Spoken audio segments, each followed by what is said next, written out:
Shalom, teman-teman pernah mendengar kalimat yang berkata, berani berbuat, berani bertanggung jawab. Atau semua yang kita lakukan harus kita pertanggungjawabkan, karena segala sesuatu ada konsekuensinya. Nah, sebuah tindakan itu adalah realisasi dari keputusan. Entahkah keputusan untuk mau melakukan sesuatu atau keputusan untuk tidak mau melakukan sesuatu. Mau atau tidak, itu pasti punya alasan. Nah, teman-temanku yang terkasih, malam ini firman Tuhan berkata, mengingatkan kepada kita semua bahwa bukan hanya segala sesuatu yang kita putuskan untuk kita lakukan yang kita pertanggungjawabkan, tetapi segala sesuatu yang kita putuskan untuk tidak melakukan ada juga yang harus kita pertanggungjawabkan.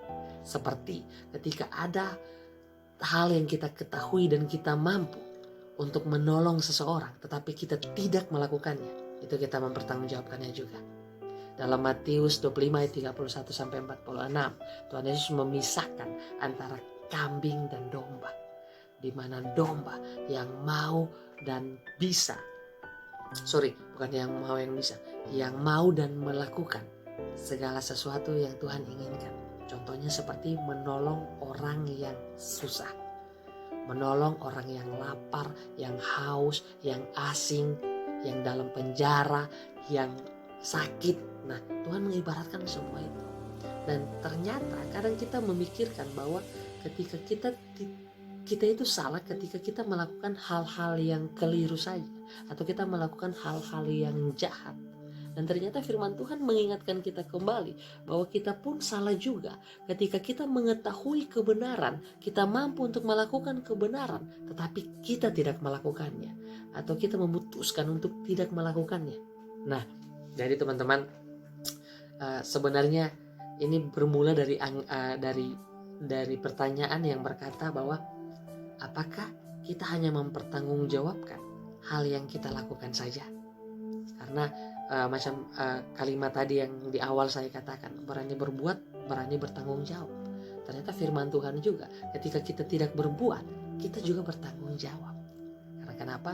Pada saat penghakiman terakhir itu teman-teman, Tuhan Yesus mengetahui apa yang telah atau pernah kita lakukan. Makanya saat ini kita diajarkan bersama-sama, marilah kita peka teman-teman, kita respon firman-Nya, kebenaran firman-Nya itu dengan tepat. Dengan tepat, bagaimana caranya? Kita baca Alkitab. Kita baca Alkitab. Jangan mengandalkan pengertian sendiri. Jangan mengandalkan logikamu sendiri. Karena logikamu kadangkala menyesatkanmu atau bertentangan dengan kebenaran firman Tuhan. Ya teman-teman, hari ini kita sadari bahwa tidak melakukan hal yang benar yang seharusnya kita lakukan, itu juga adalah sebuah kesalahan. Nah, dan hari ini mari kita semangat, kita lihat Tuhan, kita minta tuntunan sama Tuhan, sehingga kita dapat peka untuk terus merespon kebenaran firman-Nya dengan tepat. Semangat ya teman-teman, Tuhan Yesus memberkati.